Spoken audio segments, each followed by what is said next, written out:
aliran dana kepada sejumlah hakim agung. Namun Kapus Penkum Kejaksaan Agung Harley Siregar bilang peluang pemanggilan pihak-pihak dari Mahkamah Agung bergantung kebutuhan penyidik. Ronald Tanur, terdakwa penganiayaan kekasihnya hingga tewas sebelumnya divonis bebas oleh Pengadilan Negeri Surabaya, Jawa Timur.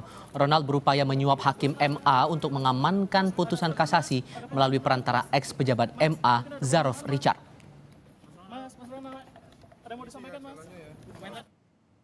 Lewat keterangan tertulis kepada Kompas TV, Harley Siregar bilang penyidik terus melakukan kajian dan pendalaman dari bukti-bukti yang diperoleh terkait siapa pihak-pihak yang akan diminta keterangan menjadi bagian dari kebutuhan penyidikan. Mahkamah Agung sendiri membentuk tim khusus yang akan memeriksa Majelis Kasasi perkara Ronald Tanur. Hal itu buntut pengungkapan Kejaksaan Agung atas adanya makelar kasus di internal MA setelah penangkapan tersangka Zarof Richard. Pimpinan Mahkamah Agung secara kolektif kolegial telah memutuskan membentuk tim pemeriksa yang bertugas untuk melakukan klarifikasi kepada Majelis Hakim Kasasi perkara Gregorius Ronald Tanus kepada masyarakat untuk memberi kepercayaan dan waktu kepada tim untuk melakukan tugas tersebut, selanjutnya menunggu hasil klarifikasi yang dilakukan oleh tim tersebut. Komisi Yudisial mengaku siap berkoordinasi dengan Mahkamah Agung dan Kejaksaan Agung untuk mengusut dugaan aliran dana kepada sejumlah hakim agung dalam penanganan perkara Ronald Tanur. Juru bicara Komisi Yudisial Mukti Fajar bilang lembaganya siap berkolaborasi untuk mendeteksi sejumlah celah suap dalam proses peradilan. Zarof Richard, mantan pejabat di Mahkamah Agung, menjadi tersangka usai diduga akan menyuap hakim untuk mengamankan vonis kasasi Ronald Tanur. Dari penggeledahan di rumah Zarof, Kejaksaan Agung menyita uang hampir 1 triliun rupiah. Untuk pendalaman yang dibutuhkan demi kelancaran pengungkapan kasus ini, terutama terkait catatan keuangan yang ditemukan penyidik bahwa ada aliran dana ke sejumlah hakim. Untuk itu, KY mendorong agar ada kolaborasi untuk mendeteksi area-area yang berpotensi menyebabkan penyalahgunaan kekuasaan atau kewenangan yang dimiliki hakim dan aparat pengadilan. Uang tunai yang disita Kejaksaan Agung dari rumah Zarof Richard mencapai 920,9 miliar rupiah. Ditemukan juga emas mencapai 51 kilogram. Namun dalam laporan harta kekayaan penyelenggara negara atau LHKPN per Maret 2022, harta Zarof Richard tercatat 51 miliar rupiah. Ia diketahui memiliki 13 bidang tanah dan bangunan dengan total nilai 45,5 miliar rupiah. Zarof pun melaporkan dirinya memiliki 3 unit mobil senilai 740 juta rupiah. Ia pun tercatat memiliki harta bergerak lain seperti atau dengan nilai 680 juta rupiah. Ditambah ada kas dan setara kas sebesar 4,4 miliar rupiah, lalu harta lain dengan nilai 66 juta rupiah. Zarof Richard memulai karirnya sebagai staf biasa di Mahkamah Agung sejak 1989 atau 2 tahun setelah meraih sarjana hukum di Universitas Kristen Indonesia. Richard pernah memegang sejumlah jabatan di Mahkamah Agung seperti Direktur Pranata dan Tata Laksana Perkara Pidana dan terakhir menjabat sebagai Kepala Badan Penelitian, Pengembangan, Pendidikan dan Pelatihan Hukum dan Peradilan. Richard pensiun dari Mahkamah Agung pada 2022. Ia pernah menjadi pengurus PSSI dan memproduksi film Sang Pengadil.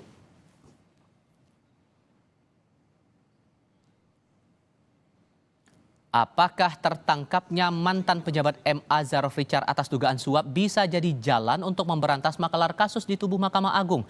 Kami akan bahas hal ini bersama peneliti Pusat Kajian Anti Korupsi UGM Zainur Rahman. Mas Zainur, selamat malam, apa kabar?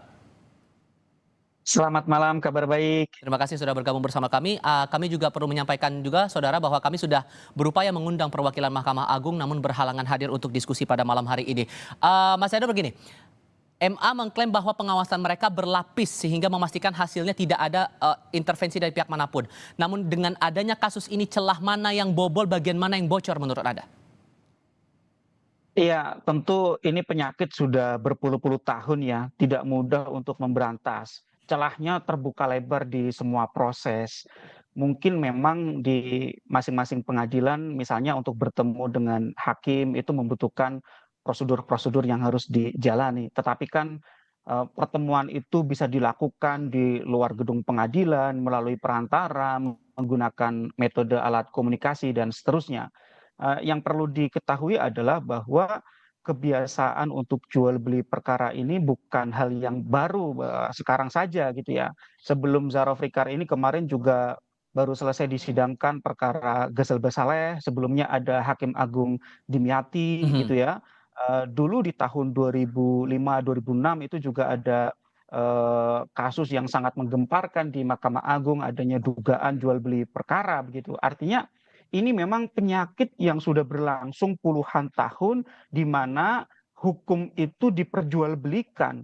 Ada pihak-pihak yang berperan sebagai maklar seperti diduga adalah ZR ini, ada pihak-pihak yang membutuhkan jasa hukum yaitu klien pihak yang berperkara, ada pihak yang kemudian menjadi peran pembantu seperti advokat, ada hakim-hakim yang memang itu kemudian mereka memiliki kewenangan untuk memutus ya Jadi celahnya perkara. di mana Nah, kalau begitu yang pihak-pihak ini keliru di situ?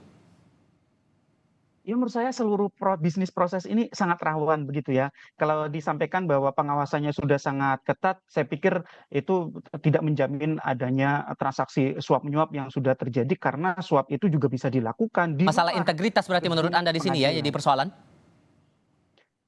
Satu integritas, yang kedua juga menurut saya pengawasan, yang ketiga ini bukan hal mudah untuk membongkar kebiasaan atau biasa disebut sebagai hal yang sudah membudaya begitu ya. Hmm. Meskipun sebenarnya juga tidak tepat dikatakan sebagai budaya, sehingga memang ini harus dibongkar total dengan adanya kejadian ditemukannya uang hampir 1 triliun di rumah Zara Fikar ini, Mas. Bisa dibayangkan, Mas, ini kan nilai komisi yang didapatkan oleh Zara Fikar ini kan kurang lebih 1 triliun. Ya. Kalau anggap saja komisi adalah 10% dari nilai transaksi, berarti sangat mungkin Zara Fikar misalnya ini selama 10 tahun mentransaksikan misalnya bisa sampai puluhan triliun. Hmm. Artinya ini adalah satu bukti bahwa hingga hari ini hukum itu masih dengan mudahnya diperjualbelikan oleh mereka-mereka yang memiliki kewenangan untuk memberi kata putus, yaitu para pengadil, hakim gitu, Mas. Oke, MA langsung membentuk yang namanya tim pemeriksa dan ini anggotanya datang dari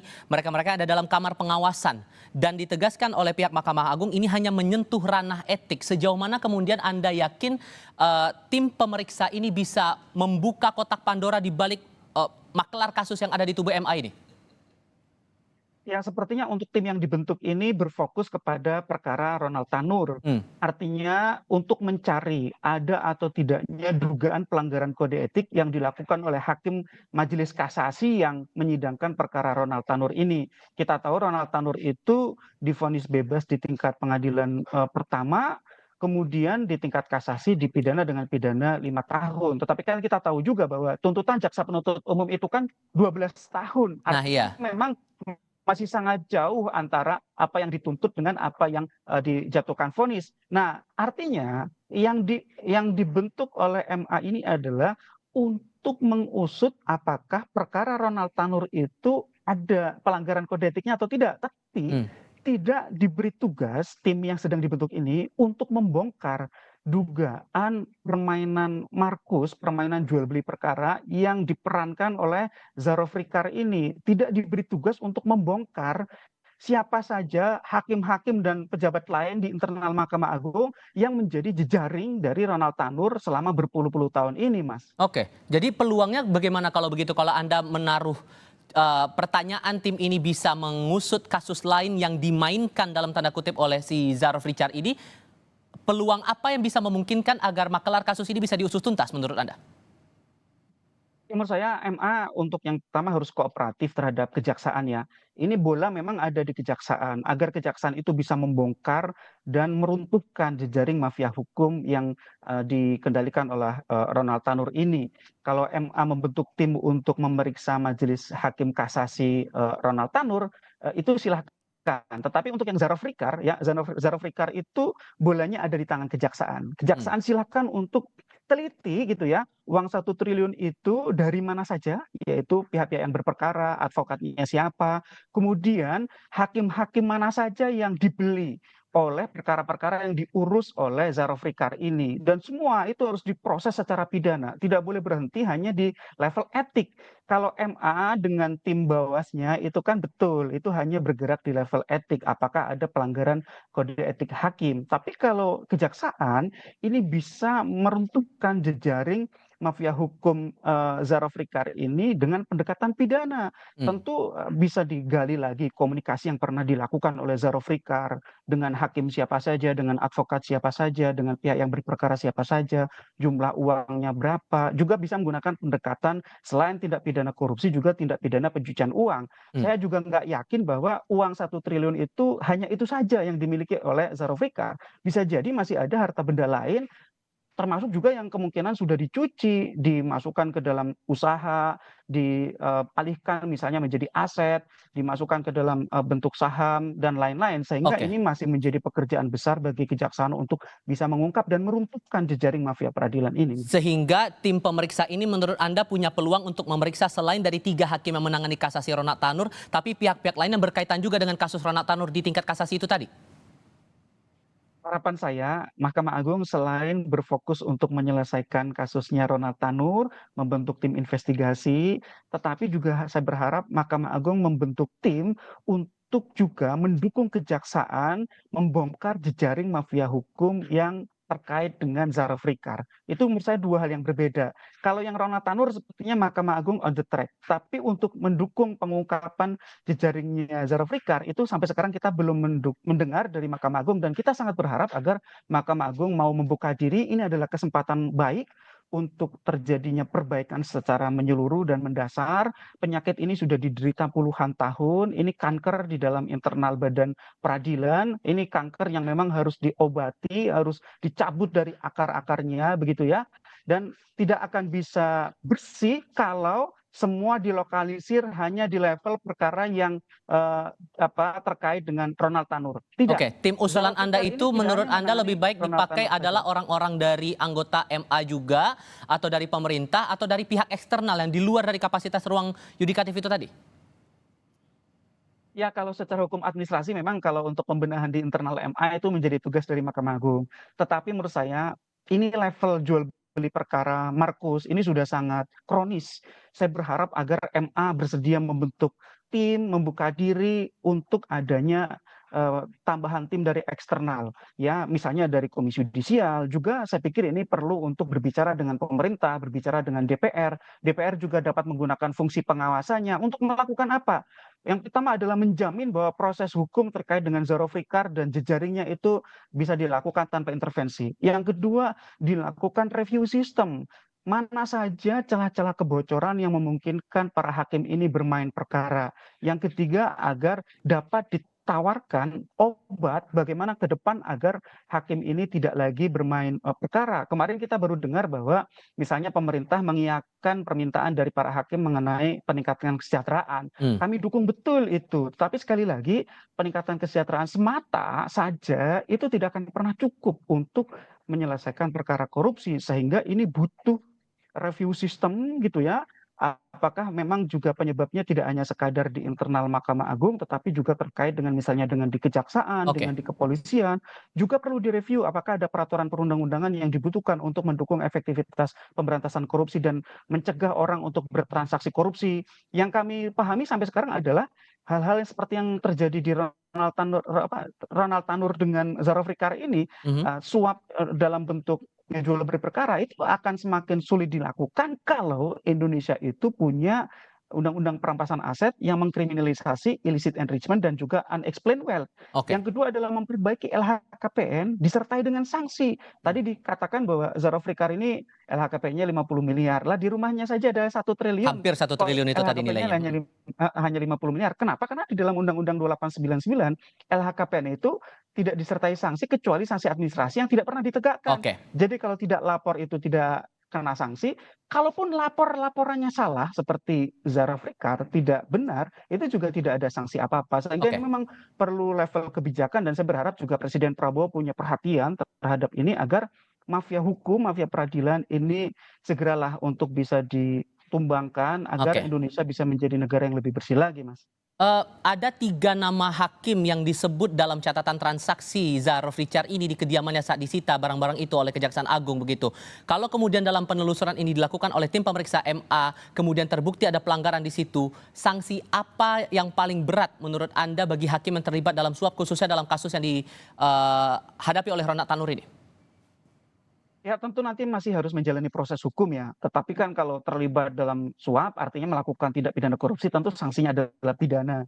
Dan saya berharap nanti kalau memang terlibat dan terbukti bisa dijatuhi hukuman maksimal. Yang kedua tentu harus ditegakkan kode etik KEPHA di Mahkamah Agung. Tentu harapannya ini kalau memang mereka terlibat satu-satunya jalan adalah diberhentikan sebagai hakim dan juga sebagai pegawai di Mahkamah Agung dan badan peradilan di bawahnya.